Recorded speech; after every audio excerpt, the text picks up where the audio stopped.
This is Chapter 12 from the book Out of Many Waters.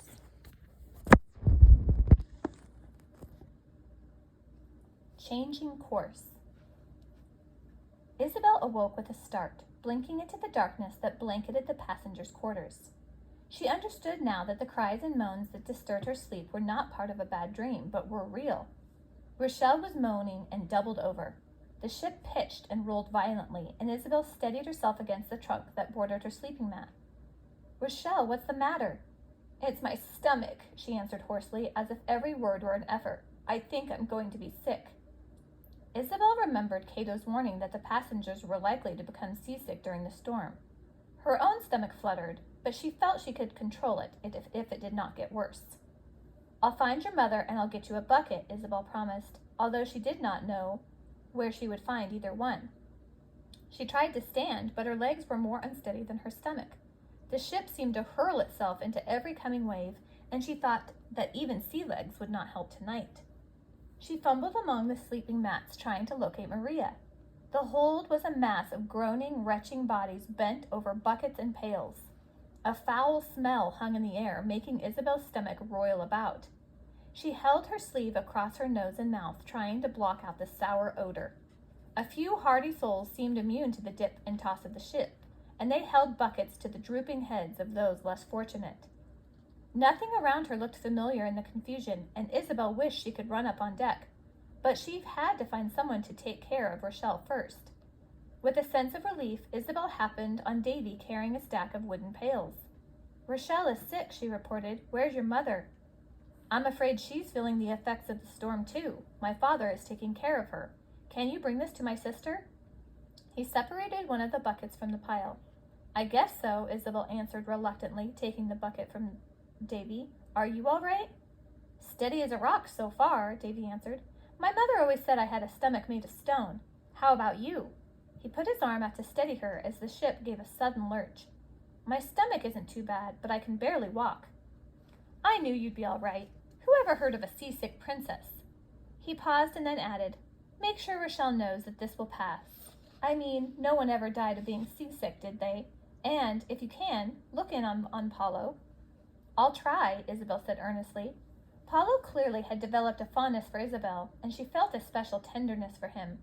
She still had not found out why he could not talk, and determined to ask Davy as soon as she could. "Don't worry about Rochelle," she said, moving off. "I'll take care of her." "Thank you," Davy called softly. "Thank you, Pequeña Irma." Did I hear him call me little sister? Isabel asked herself. She turned to look back at him, but he had disappeared into the darkness. It's been a long time since anyone called me that. Isabel picked her way carefully back to where Rochelle lay, trying to hold her breath to keep from breathing in the awful smell. "Don't try to talk," she said, squatting down beside Rochelle. "Here's a bucket if you need it. Davy says your mother is sick too, but your father's taking care of her. I know you're feeling awful, but it's just seasickness, and it will pass as soon as the storm does." "I feel like I'm going to die," Rochelle moaned, but her complaint was interrupted by a fit of retching. Isabel couldn't help thinking that this was certainly the most distasteful job she had ever performed. She sat with Rochelle until the girl's stomach was empty, and there was nothing for her to do but lie back and groan. The shrill call of a whistle cut through the air, summoning the early morning crew on deck. Isabel was now part of the team that was expected to report for work, and she was grateful for the excuse to leave. She straightened Rochelle's blanket and added her own on top to keep off the damp chill that penetrated the quarters. "I've got to go up and help in the galley," she explained. "Will you be all right for a while?" "I'm so sick, I couldn't possibly get worse," Rochelle answered weakly, her eyes closed. "Just rest," Isabel ordered. How had she ended up taking care of Rochelle? It hardly seemed fair. But she told herself she had done it for Maria Levy, who had cared for her so willingly. She turned to go, but Rochelle reached out a trembling hand and caught Isabel's sleeve. "Thank you," she said, almost inaudibly. "You didn't have to help me." Isabel felt her anger and resistance against Rochelle flowing out of her like water from an uncorked bottle. She carefully moved across the quarters to where Paulo lay and stooped down next to him. It seemed the worst had passed for him as well, but he was crying silently, big tears rolling down his cheeks. "Everything seems pretty scary right now, Paulo, but the storm is already passing, and this is such a strong ship that a bit of rough water can't hurt it. Why, it's just like floating a stick down a river. It bobs about when the waves hit it, but it never sinks. Paulo reached for her, and Isabel held his small hand in her own. You and your mother are feeling sick because people don't like being tossed around like sticks, but as soon as the storm is over, you'll both be fine again. Paulo stopped crying. I've got to work in the cook room, Isabel said, but if you stay here and rest, I'll finish reading the story of Joseph and his brothers as soon as I'm done. How would that be? Paulo nodded. I'll be back before you know it. She made her way up the ladder to the deck, hurrying to get away from the fetid stench that filled the passenger quarters, but she was unprepared for the weather that greeted her. A steady spray of drizzle dampened her face and clothes, and the wind whipped at her as she struggled across the wet deck. Isabel grabbed onto every rope, beam, and spar. Even an experienced sailor could lose his footing today, she thought. The door to the cookroom was closed, and she banged on it several times before Cato opened the top half a crack. Oh, Izzy, he laughed. Well, I never expected to see you about in this weather. You must be a born sailor. Quick, come in where it's dry. He unlatched the bottom half of the door, and she ducked in. I see you came in work clothes today. What kind of a gown is this? Female clothes sure do puzzle me. Isabel could not help laughing. These aren't women's clothes, she teased the cook. It's an old frock from the monastery. I don't have to worry about how messy this gets. She was relieved to be above deck, where a pot of mush was cooking, and the spicy smell of brewed tea cheered her. It looks as though you've got breakfast all cooked. The mush is mushed, all right, Cato joked, but I've got to get some to the men who can't leave their posts. I'll need you to help me, but have some breakfast first. Isabel looked at the huge pot of mush bubbling over the fire and felt her stomach churn. Maybe just some tea right now, she said, filling a tin mug. I can't believe you're turning down a good hot breakfast, Cato teased. Neither can I, Isabel remarked, but being stuck down below didn't do much for my appetite.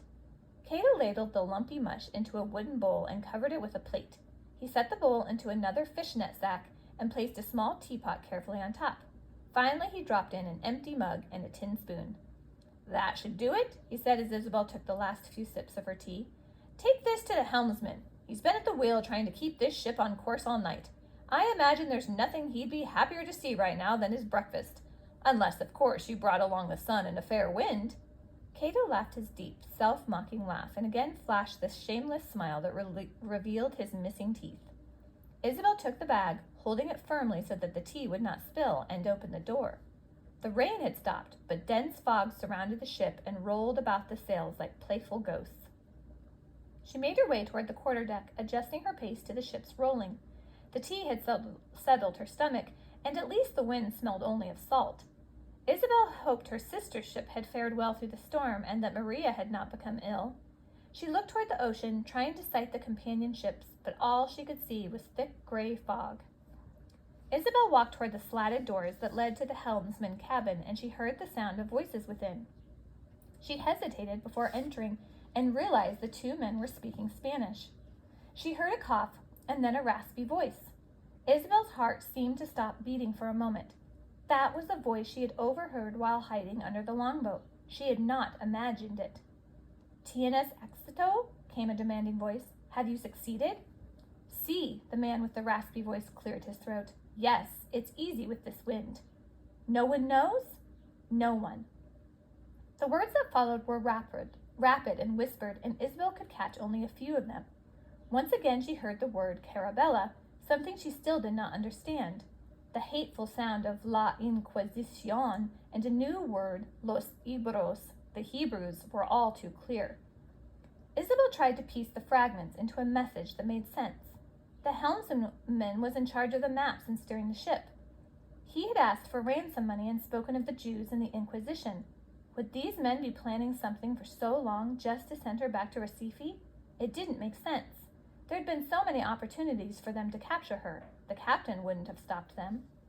No, she decided, it has to be something else. Something bigger and more important than me. As if someone had lifted a veil from Isabel's eyes, she suddenly thought she understood the plan clearly. The helmsman had agreed to steer the ship off course and arranged to turn all the Jews on board over to the Inquisition. The man giving orders must be the first mate. He must have arranged everything and expected a reward if it was successful. If only I had told Maria Levy last night, she thought. She would have understood, and perhaps we could have done something in time. What can I do now to stop this? Nearly everyone below is sick. I've waited too long.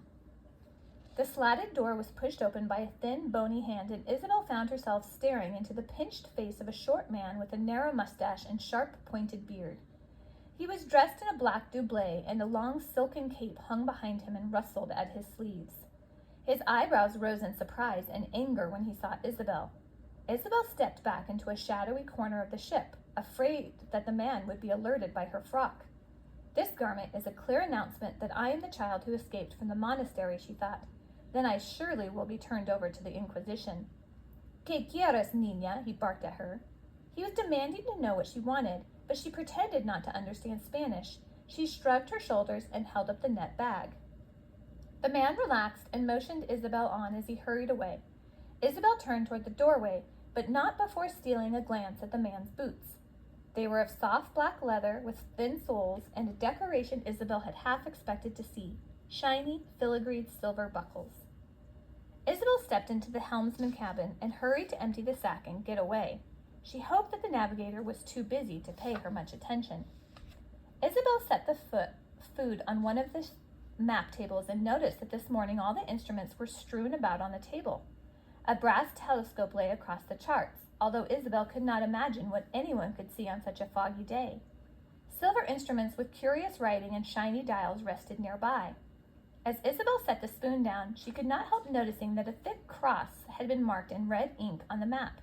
She could not understand its meaning, for she knew nothing of maps and charts. She headed toward the door, but was caught at the entrance by the captain, who swept in angrily, wearing only his shirt and breeches. Without his doublet and plumed hat, he would have appeared less imposing, but his rage was more than enough to make up for his dress. He shouted loudly in Dutch, pounding on the maps and nearly toppling the teapot. He picked up a round instrument with a moving dial and shook it in the helmsman's face. The captain was furious. The helmsman nervously cleared his throat and coughed twice, stammering out an answer to the captain's apparent accusations. Isabel pushed past the arguing men and bolted out the door. Something serious was happening, and there was no time to lose. She stopped on the deck, trying to decide what to do. The families below could not help her now, but perhaps she still had one friend who could. She raced to the cookroom, ignoring the slippery deck and the tossing ship. Cato, she called breathlessly as she entered the galley. What does La Carabella mean in Spanish? It's a kind of ship, he said, puzzled at her anxious tone. You can recognize one easily, for a caravel is rigged with triangular sails. He formed a shape with his hands, trying to make her understand. The Dutch never use them. It's mostly the Spaniards and Portuguese who favor a caravel. Why, child? I certainly hope you didn't see one. Cato began stirring the mush again, but Isabel took the spoon from his hand and set it aside. Listen to me, Cato, she continued. This is important. If someone wanted to change the direction of the bulk, do you think they could do it? It wouldn't be easy, Cato replied. The captain charts the course for the helmsman, and if the course varied, he'd be sure to notice it right away. He'd be furious if the helmsman didn't follow the charts, probably put him below in irons. Besides that, we're traveling with 15 other ships. We are always in sight of each other, and any change in direction would be noticed by even the drunkest sailor. Isabel thrust open the top of the double door and peered out into the lifting fog. Her eyes scanned the horizon for the companion ships. Cato, she said fearfully, her heart pounding in her chest. They're gone. The cook followed her to the doorway and looked out to sea. No, child, it's probably just the fog hiding their sails. I'm sure they're out there. He put his hands on her shoulders. You're trembling, Izzy. What's gotten into you? Is it possible, just possible, that we could be off course and separated from the other vessels? It may be that the storm blew us off a bit off the mark, Cato conceded, but the helmsman is experienced with the charts and instruments. The fog is lifting rapidly, and the stars will be out tonight. He'll sight us back on course. Don't worry, child. But Isabel would not let him go on. She put her hands on his muscular forearms, demanding all his attention. Listen to me, Cato. I think the helmsman and the man with the pointed beard have deliberately set us off course. I overheard them talking 2 times. I think they're planning to meet a Spanish caravel and turn the Jews over to the Inquisition. The cook looked at Isabel gravely. There was no humor in his face now. That's a serious charge, he said, and a dangerous one. It could happen, though, couldn't it? She gripped his arms more tightly. It's been known to happen, but Be honest with me, Cato. What do they do? There are Spanish and Portuguese privateers who will take Jews from traveling ships and sell them to the leaders of the Inquisition. They're like pirates in a way, only they're dealing in people and ransom instead of treasure. Please tell the captain, Isabel cried. I've got to warn the others. She turned to unlatch the door, but Cato stopped her by holding it shut. Hold on, he cautioned. You may be wrong, and if you are, you will cause needless panic. You are accusing the helmsman and the first mate of sabotage. Isabel's mind was racing. Stop and think, a voice in her head repeated. But there was no time. Even if you are right, Cato continued, you are not with the Jews, and no one will treat you as one. If you are asked, you must say you are Catholic. No, I could never do that. But you will be safe, and you'll get to Amsterdam. Cato's words reminded Isabel of her reason for escaping. She had to find her family again. She remembered watching her sister walk down the road in Recife, refusing to say goodbye, and telling her that they would be together again in Amsterdam. Is that just a dream? She asked herself. Let me go, Cato, she said, pushing against the door. I've got to warn the others. The fog was dissipating just as the cook had observed, and now that more of the ocean was visible, Isabel tried to see if any other ships were in view. As if by the power of her thoughts, she slowly made out the shape of another vessel looming up out of the misty air. Its bow was low in the water, its sails formed a triangular pattern, and its cannons were clearly pointed at the bulk. Shouts rang out in the ship, and sailors began running toward the cannon bays. Spanish privateers, Cato muttered under his breath, as if not believing his own eyes. By God, it's a Spanish caravel.